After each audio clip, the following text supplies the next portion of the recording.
Vous le savez tous, on a fêté les 50 ans de l'alunissage il y a quelques mois, c'était en juillet 1969. Il y avait une montre Omega au poignet des astronautes de la NASA. C'est avec grand plaisir que j'accueille aujourd'hui Olivier, qui nous raconte son histoire personnelle avec une Omega Speedmaster référence 2998, un modèle qui est allé dans l'espace, mais avant la conquête, et qui nous parlera de ses autres Speedmasters. C'est tout de suite dans un nouvel épisode de Petite Montre entre amis.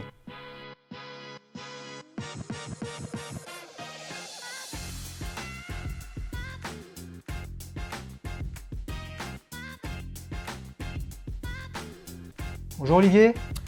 Bonjour Xavier. Ça va? Très bien. Je suis super excité de te recevoir dans cet épisode. Je suis ravi d'être là. Alors tu nous la montres cette Speedmaster? Référence 2998. Alors 2998-4. Wow. Parce qu'il y a eu plusieurs 2998, il y en a eu exactement 8. Moi qui pensais que, Speedmaster lancé en 57, c'est-à-dire il y a 60 ans, plus de 60 ans. Ouais. Je pensais qu'il y avait pas mal de références, mais en fait, il y en a encore plus que ça. Alors, raconte-nous un peu, avant que tu nous dises comment tu l'as acheté, où tu l'as acheté, si tu devais la résumer, tu sais que c'est la marque de fabrique de cette émission, un adjectif, comment tu la qualifies? Elle est simple cette montre parce que elle n'est pas très compliquée, bien sûr. Elle n'est pas très compliquée. Mais en fait, pour moi, c'est probablement un des plus beaux modèles Premoon en saut droite de Speedmaster. Alors, il y a évidemment la première, l'originale, la Broad Arrow, la 2915, qui est la toute première. C'est pas la première. Ça, c'est la deuxième. C'est juste après, c'est la deuxième génération. D'accord. Donc après, on aime les aiguilles flèches ou on n'aime pas, mais ça, c'est la première avec, on va dire, des aiguilles normales. Est-ce qu'on pourrait les appeler aiguilles glaive, celles-là? Il y en a qui disent aiguilles feuilles, mais je crois que ça marche aussi. Ouais, mais non, glaive, je suis d'accord, c'est pas ça. Mais feuille, c'est un peu... Ou aiguille alpha. Aiguille alpha. Ouais. Bon, ok. Je vois qu'il y a une trotteuse qu'on pourrait qualifier dans l'univers Rolex, même là, si on est chez Omega, Lollipop. C'est ça? Exactement, il y a une trotteuse Lollipop, qui est en fait une particularité aussi de cette montre-là, puisque en fait les trotteuses Lollipop on en trouve sur les 2998 1, 2, 3, 4, et après ça devient beaucoup plus rare en tout cas. Attends, avant de rentrer dans le détail complet de cette montre, ça c'est référence 2998, c'est sorti en quelle année, schématiquement? Alors, 2998, c'est sorti entre 59 et les dernières 62, 63. D'accord, donc 2998, ça a duré grosso modo 3 ans à partir de 59. Ouais. Donc de 57 à quelque part 59, c'est la référence 2915. C'est la première, c'est la 2915. Celle donc avec l'aiguille Broad Arrow, c'est celle-là, effectivement, qui ressemble à une flèche. Exactement. C'est celle-ci. Ok. Et tu me confirmes que cette Broad Arrow, cette première Speedmaster, c'est bien au moment où Omega a sorti 3 montres professionnelles, la Speedmaster dite 1957, l'Omega Seamaster 300 et l'Omega Railmaster. C'est à la même époque, me semble-t-il. Exactement. La montre un peu de sport automobile, vitesse, tachymétrie, etc. Celle antimagnétique. Et puis la montre de plongée pour évidemment partir dans les abysses, ce qui était un peu inconnu à l'époque. Tu l'as acheté il y a combien de temps? Je l'ai acheté en 2013. 2013? Ouais. C'était ta première Speedmaster? C'était pas ma première, mais j'en avais déjà probablement 2 ou 3. Ouais. Et en fait, celle-ci, vraiment, je l'aime bien parce qu'il y a une histoire avec elle où j'ai commencé... tu sais que tu es là pour ça, hein? J'ai commencé à la trouver, en fait. En fait, je l'ai trouvée sur un forum étranger via un Suédois. Donc, c'était un Suédois qui la vendait. Évidemment, à l'époque, il la vendait à un prix qui ne me convenait pas et qui était un peu hors marché, on va dire. Tu sais qu'ils ne sont pas allés sur la Lune, les Suédois. Et donc, il y a eu 1 an de négociation avec cette montre, avec back and forth. On s'écrit, on ne se reparle plus. Finalement, elle t'intéresse ou elle ne m'intéresse pas. Et puis voilà. Et puis finalement, on est tombé d'accord au bout d'1 an. Ouais. Et donc, je l'ai acheté. Voilà, ça a pris 1 an pour acheter cette D'accord. montre. Elle est venue avec ce bracelet. C'est quoi? C'est un bracelet mèche? C'est quoi comme type de bracelet? Ça, c'est un bracelet mèche, effectivement, JB Champion, qui était le bracelet qui équipait en fait les speeds portés par les astronautes. Parce que c'est un bracelet qui se règle et qui permet d'être assez grand, donc ça leur permettait de porter la montre sur la combinaison. C'était pas avec un atto ou un bracelet en toile? Il me semble, non, sur quelques photos. Alors, mais c'est vrai qu'il il y a les deux en fait. Il y a les deux. Mais en fait, il y a des photos, par exemple, il y a des photos d'Armstrong où sa propre Speedmaster est avec un bracelet comme ça. Alors, JB Champion, c'est le fabricant de bracelets américain, me semble-t-il. Exactement. C'est ça. Donc attends, si j'essaye, effectivement, on a tout le principe, c'est-à-dire que là, j'ai ouvert le bracelet, mais la montre ne tombe pas. Donc on va dire que avec ma chemise blanche, je vais faire la version un peu Neil Armstrong, Buzz Aldrin. Et puis, effectivement, là, je ne peux pas le faire, mais je l'aurais réglé et je la porte comme ça. Voilà, en fait, il faut reculer cette partie-là. Ouais, ici. Ouais, exactement. Donc, par le dessous, on recule cette partie-là. Et puis, comme ça, on fait la jonction avec l'autre partie qui fixe. Et ça permet de la porter, ça permet d'avoir un bracelet qui est beaucoup plus extensible. D'accord. Donc, qu'est-ce qui... ça, c'est la 3e Speedmaster.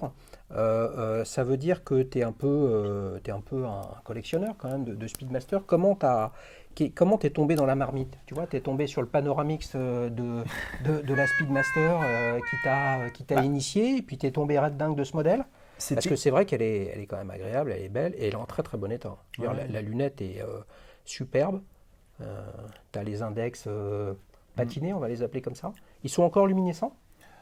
Ils sont plus trop luminescents parce que c'était du radium à l'époque. Hein. Ouais. Là, on est encore sur la période radium, c'est-à-dire typiquement le cadran n'a pas l'été qui a été imposé à l'époque, qui veut dire qu'il y a du tritium. Ouais. Donc le radium, c'est pire que le tritium. Le radium, c'est pire que le tritium. Tu te sens bien d'ailleurs depuis que tu les portes, ou tu sens qu'il y a des... Écoute, ça va, je prends des oméga 3 t'es luminescent la nuit? Pour éviter, voilà, c'est ça, pour limiter les risques de cancer. Ouais. Et non, mais c'est en fait, je m'y suis intéressé un petit peu avant mes 40 ans où voilà, je voulais une montre ancienne parce que je recherchais ça, plus une montre de mon année de naissance, donc de 1970. Mais après, en m'intéressant, je me suis rendu compte que finalement, les modèles d'avant étaient encore plus beaux, donc voilà, j'ai commencé à chercher en fait ces montres-là et vraiment à m'intéresser au speed, et je me suis vraiment dirigé sur les Speedmaster anciennes. Est-ce qu'on peut dire, est-ce que tu te considères comme un collectionneur de Speedmaster ou comme un collectionneur frénétique, je veux dire passionné? Tu sais, je crois qu'il y a un bouquin qui s'appelle Moonwatch Only. Tu dois avoir ça sur ta table de chevet. Il y a des références que tu as dedans? Il y a des modèles que tu as? Oui, j'en ai pas mal dans le bouquin. Ouais. Tu as participé aussi à la rédaction de la rédaction, tu as fourni tes montres? Alors oui, j'ai certaines montres qui sont en photo dans le bouquin, effectivement, okay. Parce que j'ai eu la chance, en fait, comme ça par hasard, de rencontrer un des auteurs du bouquin. D'accord. Et donc, effectivement, après, il m'a sollicité pour que je prête les montres. Qu'est-ce qu'il y a comme mouvement? Il me semble que c'est le fameux mouvement 321. C'est le calibre 321, effectivement, à l'intérieur. Ouais. Qu'est-ce qu'il a comme caractéristique Par contre, alors là, pour le coup, moi, j'aime bien l'esthétique de la montre, mais je ne suis pas comme certains puristes qui vraiment connaissent tout du mouvement.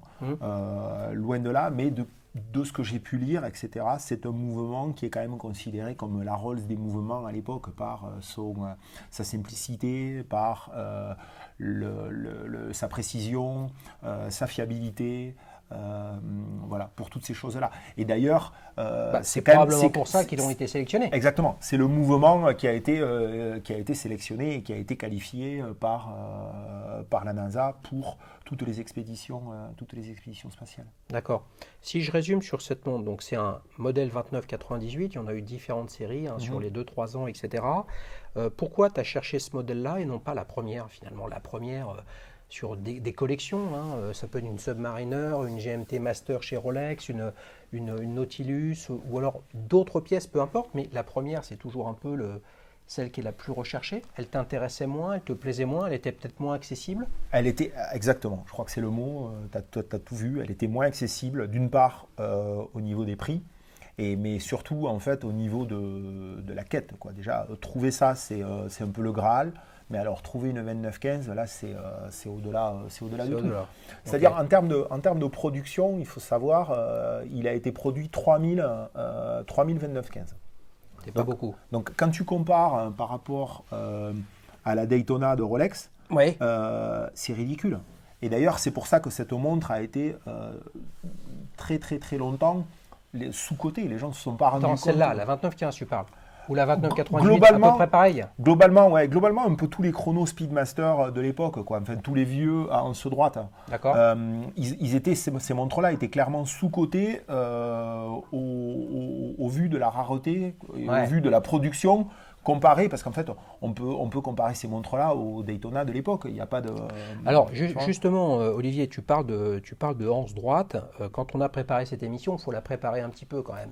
C'est la moindre des choses. Tu as proposé de venir avec d'autres modèles de Speedmaster que celle de cet épisode, la 2998, et tu es venu avec 3 autres modèles que vous pouvez voir à l'écran. Donc, la 2998 dont on vient de parler, une 105012 qui est le modèle qui est allé sur la Lune, au poignet de Collins de mémoire et de Buzz Aldrin. Non, la 10512 c'était Armstrong et Aldrin. Voilà, une 14512, ouais. Enfin 15012, 145-012 et une 145-022. Voilà, qui était au poignet la 14512 de Collins. Alors voilà, globalement, comment voilà, donc celle de gauche sur votre écran, c'est la 2998 dont on vient de parler. Elle est allée dans l'espace, celle-ci. Ouais. Il y a un astronaute en particulier qui s'en est occupé. Celle-ci, en fait, l'histoire, c'est que c'est la première montre qui est allée dans l'espace. Donc, elle était au poignet de Wally Schirra lors des missions du programme Mercury en 1962. Et c'était sa montre personnelle. Donc avant le programme Apollo. Ouais. C'était sa montre personnelle en fait. Voilà. Et quand il est revenu, alors ça, là-dessus, il a été beaucoup écrit, on ne sait pas vraiment. Quand il est revenu, il y a un ingénieur de la NASA qui a vu qu'il avait une montre comme ça, qui avait résisté, qui avait bien marché, etc. Donc on dit qu'il s'est intéressé à partir de là pour homologuer une montre. Donc en tout cas, elle a fait partie de l'homologation. C'est assez crédible comme approche. Ok, ça c'est la 2998. Celle d'à côté, la 105-012. Les quelques différences notoires, parce qu'après c'est vraiment très très subtil, avec la 998, c'est quoi ? La première, c'est la boîte en fait. C'est la boîte, c'est-à-dire ici c'est une anse droite, donc en fait à la fois la couronne et les boutons poussoirs du chronomètre sont totalement visibles. Et la 10512, le premier modèle avec une boîte asymétrique, en fait, Omega a voulu protéger en fait la couronne et les boutons poussoirs et donc a créé en fait une boîte asymétrique avec des espaces à l'intérieur desquels il y a disons de l'acier qui protège à la fois la couronne et les boutons. Donc ça veut dire que c'est-à-dire que la corne sous les boutons poussoirs est plus épaisse que celle de l'autre côté.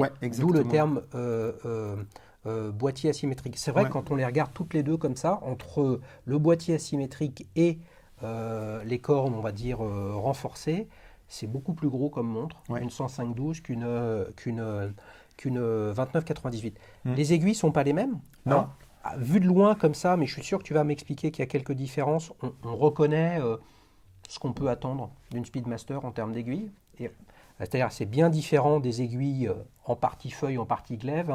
Et là, c'est un peu presque commun à toutes les autres Speedmaster dans le temps, où il y a encore quelques différences. Là, il y a encore quelques différences, effectivement, mais là, on commence à s'approcher, en fait, avec la 105-12, on commence à s'approcher du modèle actuel, qui est encore vendu par Omega. Mouvement 321 pour la première, mouvement 321 pour la deuxième aussi. Ok. Là, avec le NATO vert, on a une 145-012 qui correspond en fait à... Il me semble avoir lu que c'est un modèle qui a commencé à être fabriqué alors que l'alunissage n'avait pas eu lieu. Donc c'est une pré-moon et puis parfois post-moon.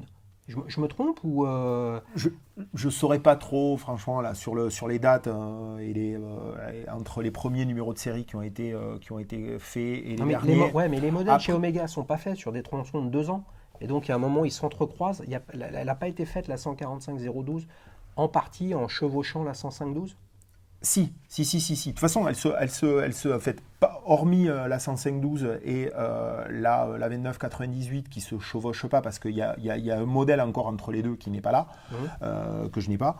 Mais sinon, après, elles se chevauchent toutes. Effectivement, il y a des périodes où les premières 145-12, en fait, les 145-12, elles sont étiquetées. En fait, quand je dis étiquetées, elles sont marquées 67-68, donc elles correspondent à effectivement des périodes de production, on va dire de 65-66, qui étaient la fin de la production des 105-12. Sur la droite, là, la dernière avec le NATO bleu, on a une 145-022. Et c'est assez intéressant quand on les regarde toutes les quatre en même temps. On a l'impression qu'il y a un cheminement en termes de patine sur les index. On est vraiment très très marron sur celle de gauche et puis jaune clair sur celle de droite. J'imagine que les index sont complètement blancs. C'est quoi la différence en un coup d'œil entre une 145-022, donc le NATO bleu, et la 145-012, le NATO vert? Là déjà, le cadran est différent. Ouais. D'une part. Après, bon, là, on ne le voit pas, mais le calibre aussi est différent, puisque dans la 145-12, c'est un 321, alors que dans la 145-022, c'est un 861. Donc, le calibre actuel, en fait. Il est toujours. Il a été amélioré, cela dit. Il a été amélioré. 861. Ils ont après sorti le 1861 encore aujourd'hui, mais. D'accord. Voilà. D'accord. Le modèle de base, il est toujours vendu. Ok. Omega n'a pas ressorti récemment un 321 ? Il me semble qu'il y a eu une campagne de communication sur le sujet. Si, effectivement. Ouais. Alors, je suis moins au fait de tout ce qui est montre contemporaine, mais effectivement, j'ai entendu ça. Ton truc, c'est le vintage. Voilà, c'est ça. Voilà. Alors, pour conclure sur cette première partie de l'émission, sur ces quatre-là, l'affection que tu portes, c'est laquelle que tu préfères? En fait, c'est parce qu'il y en a une de 70, si je comprends bien, celle-là, la 145-012. Ouais. En fait, c'est complètement différent parce que sur ces quatre-là, la 145-022 et de 70, c'est mon année de naissance, donc voilà, il y a un peu effectivement je dirais d'affection. Je sais que c'est mon année de naissance aussi, donc si tu n'avais pas beaucoup d'affection dessus, peut-être qu'on pourrait parler de discussion ensemble sur ce modèle. Hein. J'en ai plusieurs, on est comme ça, mais. Ah ouais, parce que attends, là tu es venu, on fait une émission sur la 2998, tu nous fais le plaisir de venir avec 3 autres. T'en as combien de Speedmaster, Olivier? J'en ai plus d'une dizaine. Ah ouais. Mais bon, il y a un peu de tout, il y a toutes les époques. T'es complètement dans la lune, toi, au niveau réflexion sur le sujet, quoi. Ouais, c'est ça. Ça veut dire que tu les portes toutes ou pas? Oui, moi les montres, je les porte. Ouais. Ah, c'est super. Elles ne sont pas dans un coffre. C'est super. Eh bien, écoute, on va passer à la séquence souvenir. Alors, Olivier, ton premier souvenir horloger ou la montre de ton enfance, est-ce que tu t'en souviens? Alors, je m'en souviens, mais je ne saurais pas dire en fait le modèle exact, mais je me rappelle de la marque en fait. Et c'est une montre que j'avais eue, je pense que je devais avoir probablement 13 ou 14 ans. Et j'avais eu ça avec le Noël du comité d'entreprise par ma maman en fait. Voilà, il y avait chaque année le Noël de la boîte organisé, c'était le comité d'entreprise et on pouvait choisir quelque chose. Et donc j'avais choisi une montre, c'était la marque Kelton. Donc ça doit parler effectivement aux gens de notre âge. Ouais. Et c'était un chrono Kelton qui était à pile en fait, qui était pas du tout automatique. Et donc je me souviens, cette montre était étanche. C'était une montre à quartz. C'était une montre à quartz, mais bon avec des aiguilles quand même. Hein, donc elle était avec des aiguilles. Il n'y avait pas de cadran analogique. Et cette montre était un peu indestructible. Elle était étanche. Et donc je me souviens. L'été, je me baignais avec. Enfin, je faisais tout avec, quoi. Tu te souviens, voilà. tu connais l'histoire de Kelton? Pas du tout. C'est un truc exceptionnel. Renseignez-vous. C'est passionnant. C'est une marque française de Besançon Ouais. qui a démarré humblement et qui s'est alliée avec Timex, le géant de la montre américaine. Et Kelton est devenu une marque emblématique française. De mémoire, au milieu des années 70 jusqu'au milieu des années 80, il produisait quasiment 1 million de montres par an.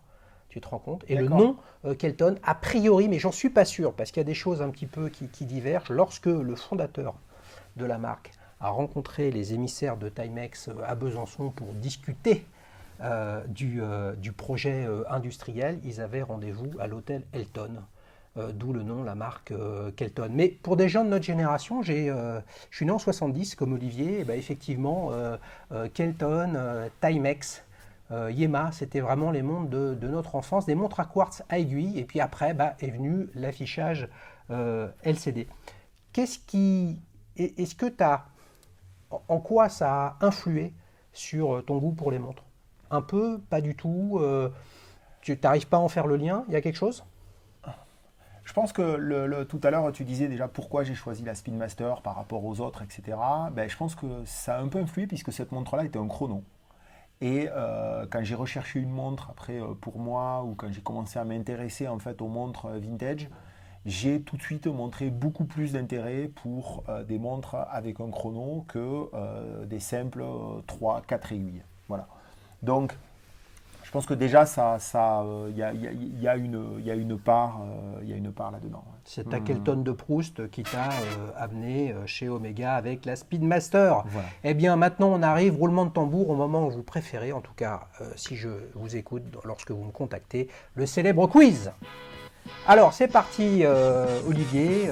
Tu connais la mécanique. 2 questions simples. Tu peux gagner ou faire un match nul, voire perdre. Mais au vu de tes connaissances sur la speed, j'ai peur que ce soit difficile. Alors, attention, première question. Quel chien issu de la bande dessinée fait partie de l'histoire de la Speedmaster? Réponse A, Milou. Réponse B, Snoopy. Réponse C, Rantanplan. Je précise, Rantanplan, c'est dans Lucky Luke. Milou, tout le monde connaît, j'ai pas besoin de le dire. Milou, Snoopy, Rantanplan. C'est Snoopy. Alors, T'es sûr? Oui, je suis sûr, parce que en fait, l'histoire, c'est que c'est la NASA qui a donné le Snoopy Award à Omega à la suite, en fait, d'une mission, c'était en 74, je crois. Je ne sais plus laquelle c'était Apollo 13. Apollo 13, voilà. Qui a failli ne parvenir. Qui a failli ne parvenir. Et en fait, il fallait chronométrer 14 secondes de mise à feu. Et comme tout était en panne, ils ont fait ça avec la Speedmaster. Et donc, la NASA a reconnu qu'en fait, les astronautes sont revenus à cause de la Speed. Et donc, ils lui ont décerné le Snoopy Award. Ouais, mais pourquoi Snoopy? Je ne sais pas. Ah, pourquoi Snoopy? Snoopy, c'est un chien, une bande dessinée. C'est un personnage jovial, marrant, taquin, qui donne de la bonne humeur. Et au tout début du programme Apollo, plusieurs années avant l'alunissage, eh bien, l'une de leurs fusées a pris feu sur le pas de tir. Les astronautes sont morts. Énorme drame à la NASA, forcément. C'était le programme lunaire qui était en cause. Il fallait rebooster les troupes. Et Snoopy a été utilisé à l'américaine. Vous me direz, ça aurait pu être Disney, ça aurait pu être Rantanplan. Eh bien non, c'est Snoopy pour redonner le moral aux équipes. Je t'accorde quand même ce premier point, même si ta réponse était parcellaire. Donc Olivier, tu mènes 1-0. Deuxième question. D'où vient l'origine de la marque Omega? La promotion des vertus pour la santé des acides gras Oméga 3, tu en as parlé toi-même il y a quelques minutes, le nom d'un calibre développé par la manufacture créée par Louis Brandt. Réponse B. C. Le nom alpha était déjà pris. Je vais procéder par élimination. C'est pas A, c'est pas C. Et puis Louis Brandt est quand même associé, et c'est le fondateur d'Omega. Donc du coup, je dirais B. Bah oui, c'est ça, effectivement. Omega a bonne mécanique d'élimination. En 1894, Omega, je ne l'ai pas appris tout seul, c'est accessible sur Internet, c'est pour ça que c'est léger et simple et c'est un divertissement les montres. Ils ont Louis Brandt a créé un calibre qui s'appelle le Omega 19 en 1894. Face au succès de cette montre, sa fiabilité, on faisait des montres de poche à l'époque, ne vous trompez pas, eh bien la manufacture, créée en 1848, a été renommée Omega pour toute l'aventure et l'histoire que l'on connaît. Donc on va dire quand même 2-0, bravo Olivier pour cette belle victoire. Tout le monde ne gagne pas, mais en tout cas je te félicite. Dernière partie dans cette émission, et je ne sais pas trop ce que tu vas pouvoir nous répondre avec toute cette superbe collection de Speedmaster, mais quand on est un passionné, et là tu es vraiment un passionné, voire un acheteur compulsif de montres, c'est quoi la prochaine? C'est forcément une Speed, quoi. Parce qu'on se dit, quand on est, enfin, quand on regarde un petit peu ce qu'on a et ce qu'on voudrait, il y en a toujours une qui est plus belle et il y en a toujours une que l'on n'a pas. Il y a toujours une référence qui fait pas partie de la collection. Donc je dirais oui, c'est forcément une Speed. Après c'est compliqué de savoir laquelle parce que bah oui, tu nous as dit la 2915 elle n'est pas trouvable. De se focaliser. Les nouvelles 145 0022, c'est pas ton truc. Non. Qu'est-ce qui reste? Il y a un trou dans la raquette dans ta collection? En fait, j'ai pas la Ed White, donc la 105.3. Qui c'est Ed White? Ed White, c'était en fait Ed White, c'est l'astronaute qui a fait la première sortie extravéhiculaire avec donc une montre. C'était en 1965. Avec une 105.3, une montre, une Speedmaster référence 105.003 ouais. Au poignet. Et en fait, Omega venait à ce moment-là, donc il a fait ça en juin 65, en mars 1965, Omega avait officiellement validé la Speedmaster.